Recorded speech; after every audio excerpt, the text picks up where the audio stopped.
presented by Goswami Films। का भइल बा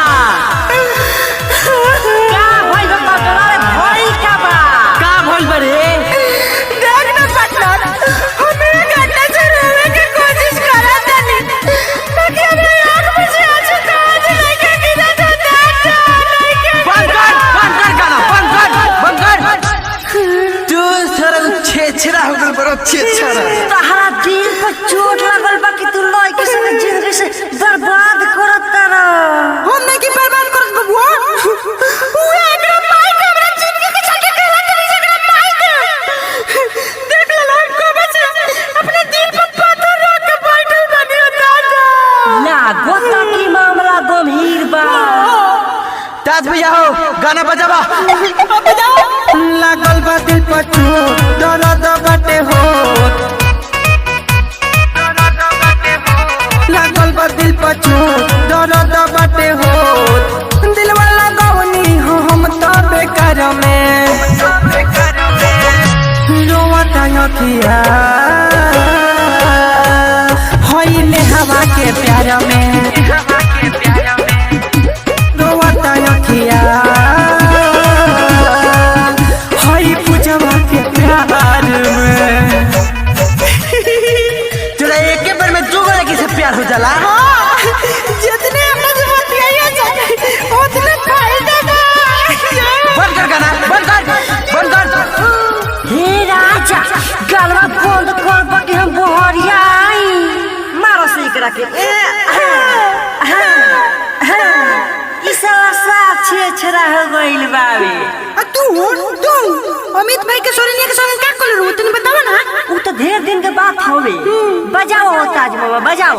वहदा कसम सारा तोड़ी के गइल कह जाने गलती कौन हमसे भइल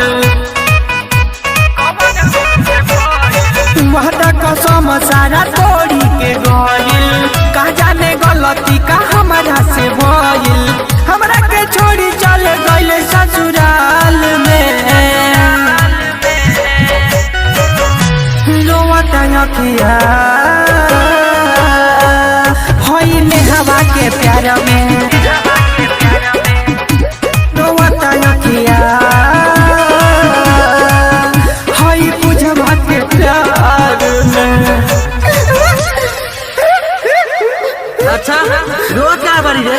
चल घरे दूसरा लड़की पटा ली चल पटावे के तो हम ढूंढने लायक पटाले में तो हम लाइन लगा देम लाइन स्टूडियो में नटाई करे ले बरसा क्या लगा बरसा रे रंग के साथ स्टूडियो से सारा भैया रुक जा एक मिनट एगो लायक पटे न तो चल जाओ चल तमौगा संग रोज क्या बड़ी रोज का बड़ी रोज रो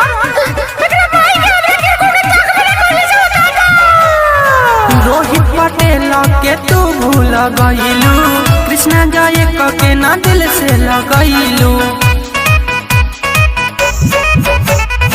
रोहित पटेल के तू भूल गइलू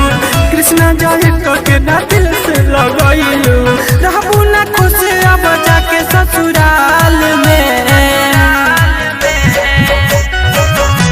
रोवता अखिया होइले हवा के प्यार में रोवता अखिया होई समरकी के प्यार में अच्छा बाबू मुत लो चलो दिया बूता के सूत्र हो presented by Goswami Films।